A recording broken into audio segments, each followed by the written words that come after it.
Hello friends, ചെമ്പനീർ പൂവിൻ്റെ വരാൻ പോകുന്നതായി ഉടനെ തന്നെ കാണിക്കാൻ പോകുന്ന നല്ലൊരു കിടിലൻ എപ്പിസോഡിൻ്റെ റിവ്യൂ ആണ് പറയാൻ പോകുന്നത്. അപ്പോൾ ചെമ്പനീർ പൂവ് സീരിയൽ നിങ്ങൾക്ക് ഇഷ്ടപ്പെടുന്നുണ്ടെങ്കിൽ ലൈക്ക് ചെയ്തിട്ട് കാണാൻ ശ്രമിക്കണേ. അങ്ങനെ നമ്മൾ കണ്ടു, ചന്ദ്രമതി രേവതിയുടെ സ്വർണം രഹസ്യമായി സുധിക്ക് കൈമാറുകയും സുധി അത് ഉടനെ തന്നെ വിറ്റ് പണമാക്കുകയും ചെയ്തു. രേവതി സ്വർണം ചോദിച്ചാൽ എന്ത് ചെയ്യുമെന്ന് സുധി ആശങ്കപ്പെട്ടപ്പോൾ ഒരു പ്രതിവിധി എന്ന നിലയിൽ രേവതി എപ്പോഴെങ്കിലും സ്വർണം ചോദിച്ചു കഴിഞ്ഞാൽ മുക്കുമണ്ടം വാങ്ങി നമുക്ക് അലമാരയിൽ വെക്കാം, എന്നിട്ട് അതെടുത്ത് കൊടുക്കാമെന്നും ചന്ദ്ര സുധിയോട് പറഞ്ഞു. ചന്ദ്രയുടെ ഈ ഐഡിയ സുധിക്കാണെങ്കിലും വളരെ ഇഷ്ടപ്പെട്ടു. അങ്ങനെ രേവതിയെ പറ്റിക്കാൻ വേണ്ടി അവർ രണ്ടാളും ചേർന്ന് മുക്കുവണ്ടം എല്ലാം വാങ്ങി അലമാരയിൽ വെച്ച് കാര്യം സെറ്റാക്കി. അങ്ങനെ അലമാരയിൽ ആ മുക്കുവണ്ടം വെച്ച് കഴിയുമ്പോൾ ചന്ദ്രയ്ക്ക് സമാധാനമാവുകയാണ്. ഇനി ആരെങ്കിലും സ്വർണം ചോദിച്ചാൽ തന്നെ എടുത്തു കാണിക്കാൻ ഈ മുക്കുവണ്ടം ഉണ്ടല്ലോ എന്നുള്ളൊരു ധൈര്യമാണ് ചന്ദ്രയ്ക്ക്. ഇനി എപ്പോഴെങ്കിലും ചടങ്ങിനോ മറ്റോ പോകാൻ വേണ്ടി രേവതി തന്നെ സ്വർണം ആവശ്യപ്പെട്ടാലും ഈ മുക്കുവണ്ടം ഉണ്ടല്ലോ, ഇതെടുത്ത് കൊടുക്കാം എന്ന കണക്കുകൂട്ടലിൽ അങ്ങനെ ചന്ദ്രമതി സമാധാനിക്കുകയാണ്. പിന്നീട് ഇതിനിടയിലാണ് മുറി പണിയുന്നതുമായി ബന്ധപ്പെട്ട ചർച്ചകളെല്ലാം വീണ്ടും ഉയരുന്നത്. രേവതി സച്ചിയോട് ഒരു പുതിയ ആശയം പങ്കുവച്ചു. സച്ചിയേട്ടാ, നമുക്ക് പുതിയൊരു ബിസിനസ് തുടങ്ങിയിട്ട് അതിലൂടെ പണം കണ്ടെത്തി മുറി പണിതാൽ എങ്ങനെ ഉണ്ടാകും?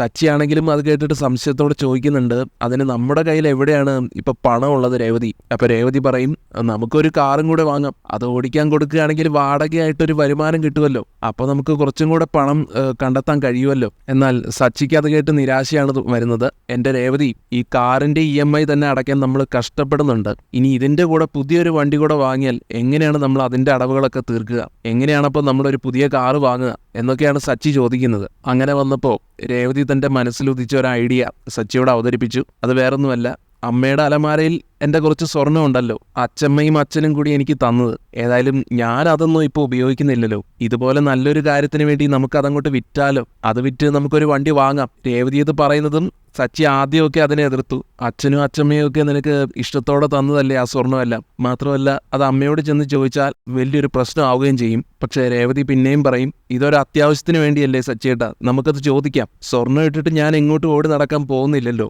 വെറുതെ അലമാരയ്ക്കുള്ളിൽ ഇരിക്കുന്നതിൽ എന്ത് കാര്യമാണുള്ളത്? ബിസിനസ് തുടങ്ങിക്കഴിഞ്ഞ് പണം ഉണ്ടാക്കുമ്പോൾ നമുക്ക് വീണ്ടും അതേപോലെ സ്വർണം വാങ്ങി തിരികെ വെക്കാമല്ലോ എന്നൊക്കെയാണ് രേവതി പറയുന്നത്. എന്നാൽ രേവതിയുടെ വാക്കുകൾ കേട്ട് സച്ചി ഒരല്പം ആലോചിക്കുന്നുണ്ട്. പിന്നെ ഒടുവിൽ അതിനെ സമ്മതിക്കുകയും ചെയ്യുന്നു. എന്നിട്ട് പറയുന്നുണ്ട്, നീ പറഞ്ഞത് ശരിയാണ് രേവതി, ഇത് നല്ലൊരു വഴിയാണ്. വെറുതെ അമ്മയുടെ അലമാരയിൽ അമ്മ അത് പിടിച്ചു വെച്ചിരിക്കുകയാണ്, ഒരിക്കലും നിനക്കത് എടുത്തു തരികയില്ല. അപ്പൊ ഇങ്ങനെ ഒരു കാരണം പറഞ്ഞ് നമുക്കത് തിരികെ ചോദിച്ചു വാങ്ങാം. അതിലൊരു തെറ്റുമില്ലെന്ന് തന്നെ സച്ചിക്കും തോന്നുകയാണ്. തുടർന്ന് സച്ചി തന്റെ ആവശ്യം രവീന്ദ്രന്റെ അടുത്താണ് ആദ്യം പറഞ്ഞത്. അച്ഛാ, രേവതിക്ക് ഒരു ആഗ്രഹമുണ്ട്, ഞങ്ങൾക്കൊരു കാറുണ്ടല്ലോ, അത് ഓടുന്നുണ്ട്, അതിന് പുറമെ ഒരു കാറും കൂടെ വാങ്ങി വാടകയ്ക്ക് കൊടുത്താൽ നല്ല വരുമാനം കിട്ടും. അപ്പോൾ പിന്നെ മുറി പണിയാനും മറ്റും ഞങ്ങൾക്ക് കുറച്ചും കൂടെ പണമാവുമല്ലോ. എല്ലാവരും അങ്ങനെയാണല്ലോ ചെയ്യുന്നത്. സച്ചിയുടെ ആവശ്യം കേട്ടപ്പോൾ രവിയാണെങ്കിൽ ആദ്യം ചോദിക്കുന്നത്, അതിന് നിങ്ങളുടെ കയ്യിൽ അത്രയും പണമുണ്ടോ? പുതിയൊരു വണ്ടി കൂടെ എടുക്കണമെങ്കിൽ പണം വേണ്ടേ? ഇതൊക്കെ ലോണായി എടുത്താൽ പോലും തിരിച്ചടയ്ക്കാൻ പണം വേണമല്ലോ എന്നാണ് രവീന്ദ്രൻ ചോദിക്കുന്നത്. അപ്പോൾ സച്ചി രേവതിയുടെ ഐഡിയയെക്കുറിച്ച് രവീന്ദ്രൻ സൂചന നൽകുകയാണ്. അത് പിന്നെ അതിനായിട്ട് രേവതി ഒരു വഴി കണ്ടുപിടിച്ചിട്ടുണ്ട് അച്ഛനും അമ്മയോട് ഒന്ന് സംസാരിക്കണം. എന്നാൽ അതങ്ങോട്ട് കേൾക്കുന്നതും രവി നിരാശയോടെയും പരിഹാസത്തോടെയൊക്കെ ചോദിക്കുകയാണ്, ചന്ദ്രയോട് പണം ചോദിക്കാനോ? പിന്നെ അവളത് ചോദിക്കേണ്ട താമസം ഇങ്ങോട്ട് എടുത്തു തരും. സച്ചിയപ്പ രവീന്ദ്രനോട് കാര്യങ്ങളെല്ലാം കുറച്ച് വ്യക്തമായിട്ട് തന്നെ വിശദീകരിച്ച് പറയുകയാണ്. അതല്ല അച്ഛാ, പണം ചോദിക്കാനല്ല, രേവതിയുടെ കുറച്ച് സ്വർണം അമ്മയുടെ അലമാരയിൽ ഇരിപ്പുണ്ടല്ലോ, വിവാഹ സമയത്ത് അച്ഛനും അച്ഛമ്മയും ഒക്കെ കൊടുത്തതാണ് ആ സ്വർണം. തൽക്കാലം അത് വിറ്റാൽ കാറ് വാങ്ങാനുള്ള പണമാകും. ബിസിനസ്സിൽ ലാഭം ഉണ്ടാകുമ്പോൾ പുതിയത് വാങ്ങി തിരികെ വയ്ക്കാം എന്നാണ് രേവതിയുടെ ആഗ്രഹം. വെറുതെ ഇരിക്കുന്ന സ്വർണ്ണമല്ലേ, അതുകൊണ്ട് ഈ നല്ല കാര്യത്തിന് ഉപയോഗിക്കാമെന്ന് ഞങ്ങൾ കരുതി. ഏതായാലും ഈ ആശയം കേട്ടപ്പോൾ രവിക്കും അത് കൊള്ളാമെന്ന് തോന്നുകയാണ്. അത് ശരിയാണല്ലോ, ഇതൊരു നല്ല വഴിയാണല്ലോ, ഞാൻ അങ്ങനെയൊന്നും ആലോചിച്ചില്ല. രേവതിയാണെങ്കിൽ ആ സ്വർണ്ണമൊന്നും ഇട്ട് നടക്കാറില്ലല്ലോ, ചന്ദ്രയാകട്ടെ അതൊക്കെ സ്വന്തം അലമാരയിൽ പൂട്ടി വെച്ചിരിക്കുകയാണ്. മോളുടെ സ്വർണ്ണമല്ലേ അത്, രേവതിക്ക് തന്നെ ചോദിച്ചു വാങ്ങാമല്ലോ, അതിനെന്താണെന്ന് ചോദിക്കുകയാണ് രവീന്ദ്രൻ. എന്നാൽ ഉടൻ തന്നെ രേവതി ഭയത്തോടെ ഇടപെട്ടുകൊണ്ട് പറഞ്ഞു, അയ്യോ അച്ഛാ, ഞാൻ ചോദിച്ചാൽ അമ്മ എന്തെങ്കിലുമൊക്കെ പറഞ്ഞ് ഒഴിവാക്കും, തരാൻ കൂട്ടാക്കില്ല. എന്നെ അമ്മയ്ക്ക് വിശ്വാസമില്ല, അതുകൊണ്ട് അച്ഛൻ തന്നെ അമ്മയോട് സംസാരിച്ച് കാര്യങ്ങൾ പറഞ്ഞ് മനസ്സിലാക്കി ആ സ്വർണ്ണം ഒന്ന് എടുത്തു തരണം, എങ്കിൽ മാത്രമേ ഞങ്ങൾക്ക് ഈ പദ്ധതിയുമായിട്ട് മുന്നോട്ട് പോകാൻ കഴിയൂ. രവിയാണെങ്കിലും പിന്നീട് അതിനെന്താ മോളെ, നിന്റെ സ്വർണ്ണമല്ലേ, അത് ചന്ദ്ര അവളുടെ അലമാരയിൽ വെച്ചു എന്നല്ലേ ഉള്ളൂ. ഞാനേ ഇപ്പൊ തന്നെ ചോദിച്ചു വാങ്ങി തരാമെന്ന് സമ്മതിക്കുകയാണ് രവീന്ദ്രൻ. അങ്ങനെ ചന്ദ്രയുമായിട്ട് സംസാരിക്കാൻ രവി പോകുന്നു. ചന്ദ്രേ, ഞാൻ നിന്നോടൊരു കാര്യം ചോദിക്കട്ടെ, രേവതിയുടെ കുറച്ച് സ്വർണം നിന്റെ അലമാരയിൽ ഇരിപ്പില്ലേ? ആ ചോദ്യം അങ്ങോട്ട് കേൾക്കുന്നതും ചന്ദ്രമതി അങ്ങോട്ട് അക്ഷരാർത്ഥത്തിൽ ഞെട്ടുകയാണ്. കാരണം ആ സ്വർണം വിറ്റ് ശ്രുതിക്ക് നൽകിയ ശേഷം അതിന്റെ സ്ഥാനത്ത് മുക്കുമണ്ഡമാണല്ലോ വെച്ചിരിക്കുന്നത്. എങ്കിലും ആ ഞെട്ടലൊന്നും പുറത്തു കാണിക്കാതെ ചന്ദ്ര അത് സ്വയം നിയന്ത്രിക്കുകയാണ്. ആ ഉണ്ട്, എന്താ ഇപ്പൊ അതിന്? അവള് ചോദിച്ചോ? അവൾക്ക് എന്താ ഇപ്പൊ സ്വർണത്തിന് ഇത്ര ആവശ്യം? അവൾ എവിടെയെങ്കിലും പോകുന്നുണ്ടോ? ഏതെങ്കിലും കല്യാണത്തിനോ മറ്റോ പോവുകയാണെങ്കിൽ ചോദിച്ചാൽ മതി, ഞാൻ കൊടുക്കാം. ചന്ദ്രമതിയുടെ ഈ മറുപടി കേട്ട്, അല്ല ചന്ദ്രേ, കല്യാണത്തിന് പോയി അണിഞ്ഞൊരുങ്ങാനൊന്നും അല്ല അവൾക്ക്. ഇതുവരെ ആ സ്വർണം അവൾ നിന്നോട് ചോദിച്ചിട്ടുണ്ടോ? അല്ല, അവൾക്ക് നിന്നോട് ചോദിക്കാൻ ഒരു പേടിയുണ്ട്, നീ കൊടുത്തില്ലെങ്കിലോ എന്ന് രേവതി ഭയക്കുന്നു. ചന്ദ്രമതിയാണെങ്കിൽ ആ സന്ദർഭം മുതലെടുത്ത് വളരെ ദേഷ്യത്തോടെയൊക്കെ സംസാരിക്കുകയാണ്. ഉള്ളിലെ ഭയമൊക്കെ മറച്ചു പിടിച്ചുകൊണ്ടാണ് സംസാരിക്കുന്നത്. ആഹാ, അപ്പൊ ആവശ്യമില്ലാത്ത കാര്യത്തിനാണല്ലേ സ്വർണം എടുക്കുന്നത്? അനാവശ്യമായിട്ട് കളഞ്ഞു കളയാനൊന്നും ഞാൻ ഈ സ്വർണം കൊടുക്കാൻ പോകുന്നില്ല. രവിക്കാണെങ്കിൽ ദേഷ്യം വരുന്നുണ്ട്. ചന്ദ്രയോട് ദേഷ്യത്തോടെ പറയും, എടി, അനാവശ്യമായിട്ട് കളയാനല്ലെന്ന് ഞാൻ പറഞ്ഞല്ലോ. അവർക്ക് ഒരു വണ്ടി കൂടെ വാങ്ങി ബിസിനസ് തുടങ്ങാനാണ്. അങ്ങനെയാണെങ്കിൽ മുറി പണിയാനും മറ്റും അവർക്ക് കൂടുതൽ പണം ഉണ്ടാക്കാൻ കഴിയുമല്ലോ. ഈ സ്വർണം വെറുതെ അലമാരയിൽ കിടക്കുകയല്ലേ? ഇപ്പൊ സ്വർണത്തിനാണെങ്കിലും നല്ല വിലയുണ്ട്. അവരത് കൊടുത്ത് ഒരു വണ്ടി വാങ്ങട്ടെ, നീ അതങ്ങ് കൊടുത്തേക്ക് ചന്ദ്രേ. ഇത് കേട്ട് ചന്ദ്രമതി കൂടുതൽ രോഷാകുലയായി.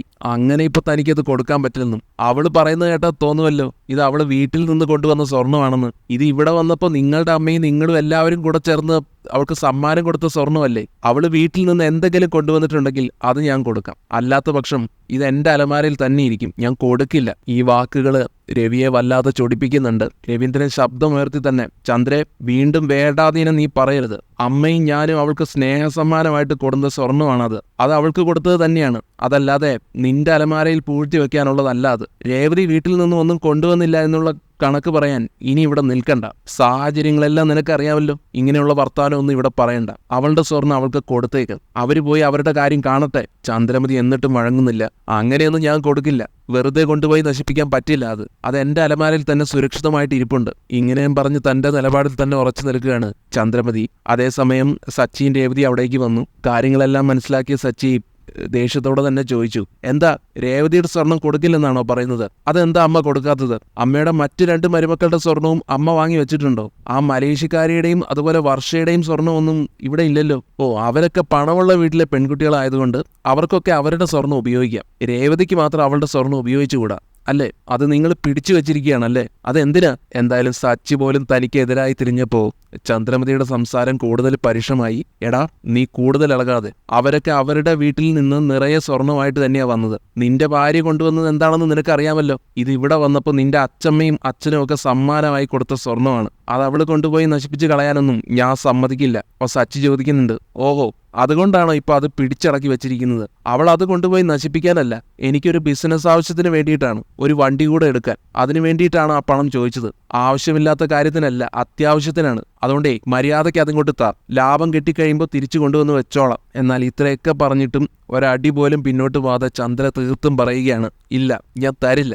അങ്ങനെ കൊണ്ടുപോയി നിങ്ങൾക്ക് നശിപ്പിച്ച് കളയാൻ ഒറ്റ രൂപ പോലും ഞാൻ തരില്ല. സച്ചിക്കാണെങ്കിലും സമനില തെറ്റുന്നുണ്ട്. ദേഷ്യത്തോടെ പറയുന്നുണ്ട്, ഞാൻ നിങ്ങളോട് മര്യാദയുടെ ഭാഷയിലാണ് ഇതുവരെ സംസാരിച്ചത്. ഇനി എന്നെക്കൊണ്ട് മൊരടൻ ഭാഷ പറയിപ്പിക്കരുത്. അതുകൊണ്ട് പെട്ടെന്ന് സാധനം ഇങ്ങോട്ട് എടുത്തതാ. രവീന്ദ്രനാണെങ്കിലും, കൊടുത്തേക്ക് ചന്ദ്രേ, നീ അത് പൂഴ്ത്തി വെക്കേണ്ട ആവശ്യമൊന്നുമില്ല. രേവതിയുടെ സ്വർണം തിരികെ കൊടുക്കാനാണ് ഞാൻ പറയുന്നത്. നീ അത് അനുസരിച്ചോ. ചന്ദ്ര പിന്നെയും അത് കൊടുക്കാതിരിക്കാനൊക്കെ മാക്സിമം ശ്രമിച്ചെങ്കിലും ഒടുവിൽ എല്ലാവരുടെയും നിർബന്ധത്തിന് വഴങ്ങി ചന്ദ്ര നിസ്സഹായതയോടെ പറയാണ്, എന്നാ കൊണ്ടുപോ, എന്താണെന്ന് വെച്ചാൽ കാണിക്ക് എന്ന് പറഞ്ഞ് ആഭരണങ്ങൾ അടങ്ങിയ പെട്ടി അവർക്ക് എടുത്ത് കൊടുക്കുകയാണ്. എന്നാൽ കൊടുത്തത് മുക്കുപണ്ടമാണെന്നുള്ള വിവരം സച്ചിക്കും രേവതിക്കും അപ്പോഴും അറിയില്ലായിരുന്നു. വലിയൊരു കടമ്പ കടന്നതിന്റെ സന്തോഷത്തില് സച്ചിയും രേവതിയും മനസ്സിൽ വിചാരിക്കുകയാണ്, ഇനി ഇത് കൊണ്ടുപോയി വിറ്റ് പണം വാങ്ങി വേണം വണ്ടി എടുക്കാൻ. അങ്ങനെ വൈകാതെ തന്നെ ആ വിശ്വാസത്തിൽ അവർ ആഭരണങ്ങളുമായിട്ട് കടയിലേക്ക് പുറപ്പെട്ടു. ഇതേ സമയം ചന്ദ്രയുടെ നെഞ്ചിടിപ്പ് കൂടുകയായിരുന്നു.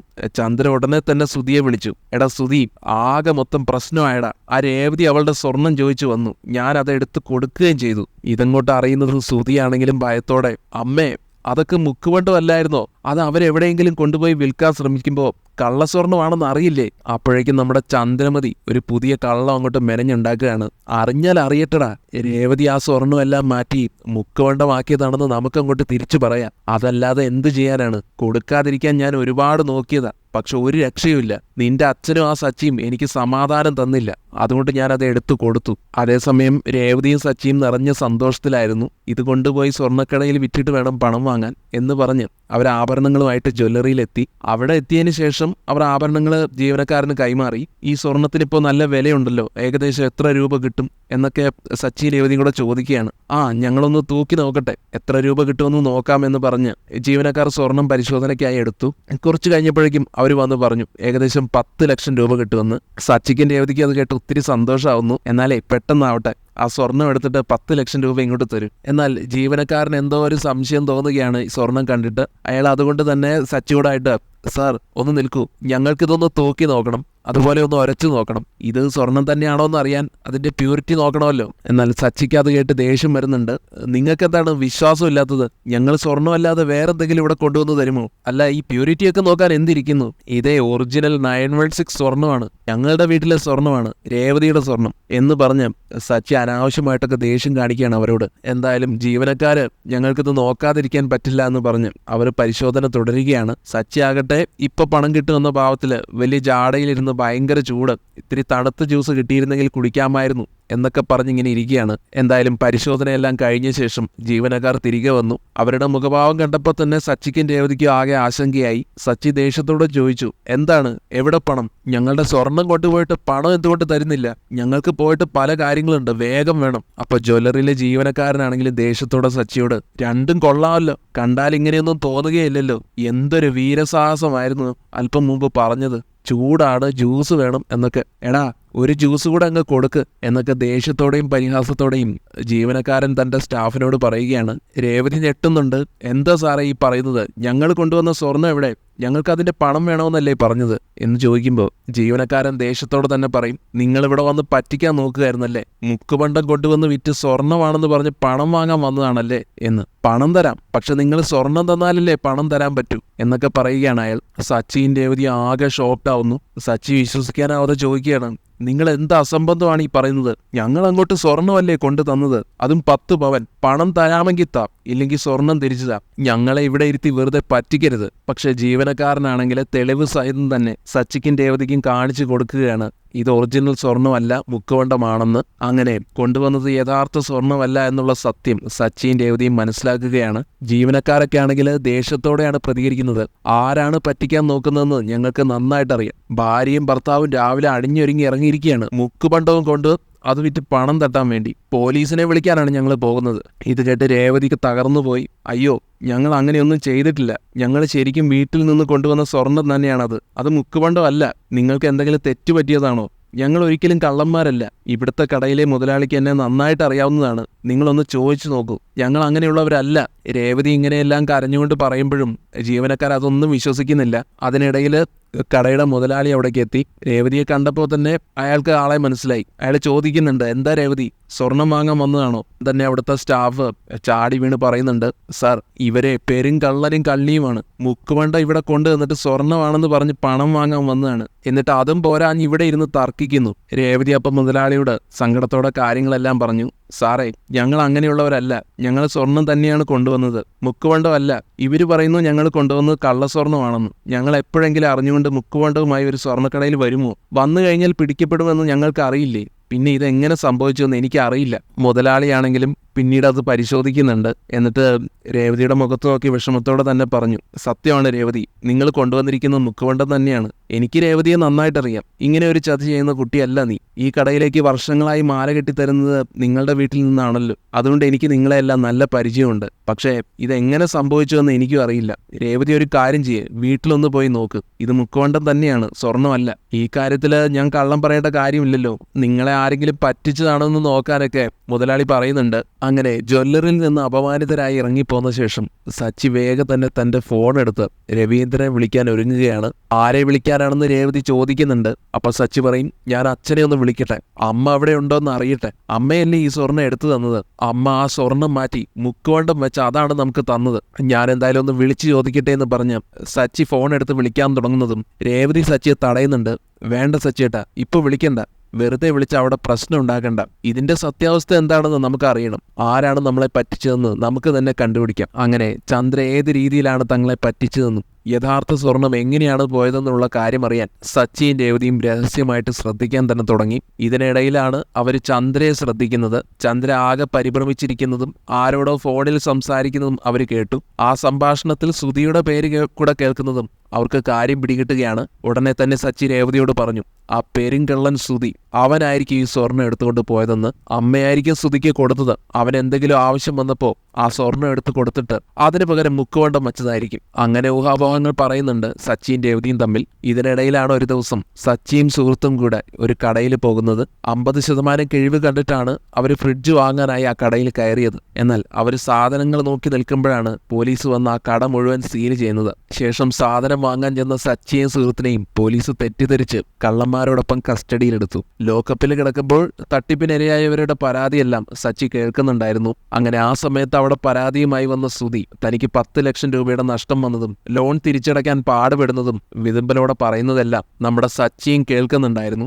സച്ചി ആ സംഭാഷണം രഹസ്യമായിട്ട് വീഡിയോ റെക്കോർഡ് ചെയ്തു. ശ്രുതിക്ക് ബിസിനസ്സിലുണ്ടായ ഈ വലിയ സാമ്പത്തിക ബാധ്യത നികത്താനാണ് ചന്ദ്രമതി രേവതിയുടെ സ്വർണം വിറ്റതെന്നുള്ള കാര്യം സച്ചിക്ക് മനസ്സിലാവുകയാണ്. അടുത്ത ദിവസം കുറ്റക്കാരനല്ലെന്ന് തെളിഞ്ഞ സച്ചിയെ പോലീസ് വിട്ടയച്ചു. വീട്ടിലെത്തിയ സച്ചി പിന്നീട് എല്ലാവരുടെയും മുന്നിൽ TV-യിൽ ആ റെക്കോർഡിംഗ് പ്രദർശിപ്പിച്ചു. വീഡിയോ കണ്ട ശ്രുതി താൻ പറ്റിക്കപ്പെട്ട കഥ ഏറ്റുപറഞ്ഞു.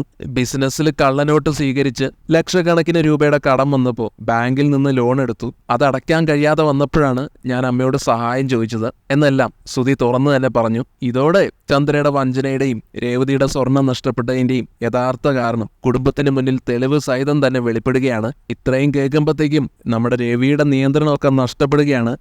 ശ്രുതി വാക്കുകൾ പറഞ്ഞു പൂർത്തിയാക്കും മുമ്പ് തന്നെ രവീന്ദ്രൻ കലിതുള്ളി ശ്രുതിക്ക് ഒരൊറ്റ അടി കൊടുക്കുകയാണ്. എടക്കള്ള, ഇത്രയും വലിയ നഷ്ടം വരുത്തി വെച്ചിട്ട് ആ കഴിവുകേട് മറയ്ക്കാൻ വേണ്ടി നീ രേവതിയുടെ സ്വർണം എടുത്തുകൊണ്ട് പോയി വിറ്റോടാ. നിന്റെ ഭാര്യയുടെ സ്വർണം വാങ്ങിക്കൊണ്ട് പോയി വിൽക്കാൻ പാടില്ലായിരുന്നു. അതിന് കൂട്ടുനിൽക്കാൻ ഇവിടെ ഒരുത്തി. രേവതിയുടെ സ്വർണം നീ എന്തിനാണ് ഇവന് കൊടുത്തതെന്ന് ചോദിച്ചാൽ ചന്ദ്രയ്ക്ക് നേരെയും തിരിയുന്നുണ്ട് രവീന്ദ്രൻ. അത് പിന്നെ അവനൊരാവശ്യം പറഞ്ഞപ്പോൾ ഞാൻ എടുത്തു കൊടുത്തു. അലമാരയിൽ വെറുതെ ഇരിക്കുകയല്ലേ, അതവള് വീട്ടിൽ നിന്ന് കൊണ്ടുവന്നതൊന്നും അല്ലല്ലോ. ചന്ദ്രമതിയുടെ ആ മറുപടി കേട്ട് രവീന്ദ്രൻ ആഞ്ഞടിക്കുന്നുണ്ട്. കാരണം നോക്കി, ഓഹോ, നീ ഇപ്പോഴും അത് തന്നെയാണല്ലേ പറയുന്നത്. ചെയ്തത് തെറ്റാണെന്ന് സമ്മതിക്കാൻ നിനക്ക് പറ്റില്ലല്ലേ. എന്നാൽ താൻ ചെയ്തത് അത്ര വലിയ തെറ്റാണെന്നൊന്നും തനിക്ക് തോന്നുന്നില്ലെന്നുള്ള രീതിയിൽ അഹങ്കാരത്തോടെ നിൽക്കുകയാണ് ചന്ദ്രമതി. എന്തായാലും ചന്ദ്രമതിയും രവീന്ദ്രനും തമ്മിലുള്ള വഴക്ക് രൂക്ഷമായപ്പോൾ രേവതിയും അതിൽ ഇടപെട്ടുകൊണ്ട്, അച്ഛാ, വഴക്കുണ്ടാക്കണ്ട, സാരമില്ല. ശ്രുതിയുടെ ആവശ്യത്തിന് സ്വർണം എടുത്തിരുന്നെങ്കിൽ കുഴപ്പമൊന്നുമില്ലായിരുന്നു. പക്ഷേ ഞങ്ങളോട് അതൊന്ന് പറഞ്ഞാൽ മതിയായിരുന്നു. ഞങ്ങൾക്ക് ആ മുക്കുപണ്ടം തന്ന് സ്വർണ്ണക്കടയിലേക്ക് വിടേണ്ട കാര്യമുണ്ടായിരുന്നു. അമ്മ അങ്ങനെ ചെയ്തതുകൊണ്ടല്ലേ ഞങ്ങൾ അവരുടെ മുന്നിൽ നാണം കെട്ടത്. അവര് നല്ലവരായതുകൊണ്ട് പോലീസിനെ വിളിക്കാതിരുന്നു. ഇല്ലെങ്കിൽ ഞങ്ങളെ അറസ്റ്റ് ചെയ്യില്ലായിരുന്നു. അതെങ്കിലും അമ്മ ഒന്ന് ഓർത്താൽ മതിയായിരുന്നെന്നല്ല രേവതി പറയുന്നുണ്ട്. എന്നാൽ ആ പറഞ്ഞതൊന്നും ചന്ദ്രയ്ക്ക് ഇഷ്ടപ്പെടുന്നില്ല. ചന്ദ്ര രേവതിയോട് കയർത്തു, നീ എന്തിനാടി എന്നെ ചോദ്യം ചെയ്യുന്നത്? നിന്റെ 3/4 ചക്രത്തിന്റെ സ്വർണം എടുത്തിട്ടാണോ നീ എന്നെ ചോദ്യം ചെയ്തുകൊണ്ട് വരുന്നത്? നാണം കെട്ടവളെ, നിന്റെ വീട്ടിൽ നിന്ന് കൊണ്ടുവന്ന സ്വർണം വലുതാണോ ഓടി അത്? ഞാൻ ചിലപ്പോഴേ ഇതും ഇതിന്റെ അപ്പുറവും ചെയ്യും. നീ എന്നെ ചോദ്യം ചെയ്യാനൊന്നും വരണ്ട. ഇത്രയും പറഞ്ഞുകൊണ്ട് ചന്ദ്ര കയ്യിലിരുന്ന വളകളെല്ലാം ഊരി രേവതിയുടെ മുഖത്തേക്ക് അങ്ങോട്ട് വലിച്ചെറിയുകയാണ്. നീ പെറുക്കി എടുത്തോണ്ട് പോയി തിന്ന് നിന്റെ ഒരു സ്വർണം. ഇനി ഇതിന്റെ പേരിൽ നീ എന്നെ ചോദ്യം ചെയ്യാൻ വന്നേക്കരുത്, നാണം കെട്ടവളെ. ഏതായാലും ചന്ദ്രയുടെ ഈ പ്രവൃത്തി രവിയെ പൂർണ്ണമായും തകർത്ത് കളയുകയാണ്. ചന്ദ്രയെ, നീ എന്തായി കാണിച്ചത്? സ്വർണമാണ് നീ വലിച്ചെറിഞ്ഞത്, അതും രേവതിയുടെ മുഖത്തേക്ക്. നീ എന്ത് വൃത്തികേടാണ് കാണിച്ചതെന്നറിയോ? ഇതുപോലൊരു ദുഷ്ടപിശാചിനെ എനിക്കിനി വേണ്ട. നീ എന്റെ മുന്നിൽ നിന്നൊന്ന് പോകുന്നുണ്ടോ എന്നും പറഞ്ഞ് രവി അലറുകയാണ് ചന്ദ്രയ്ക്ക് നേരെ. ഇതോടെ എല്ലാവരുടെയും മുന്നിൽ നാണം കെട്ട ചന്ദ്രമതി ദേഷ്യത്തോടെ മുറിയിൽ കയറി വാതിലടച്ച് കുറ്റിയിടുകയാണ്. ഭക്ഷണം കഴിക്കാൻ വിളിച്ചിട്ടും ചന്ദ്രമതി പുറത്തു വന്നില്ല. രവീന്ദ്രനും വാശിയിൽ തന്നെയാണ്. ദേഷ്യത്തോടെ തന്നെ പറയുന്നുണ്ടായിരുന്നു, അവൾ അവിടെ തന്നെ ഇരിക്കട്ടെ, ചാകുന്നെങ്കിൽ അങ്ങ് ചാകട്ടെ എന്ന്.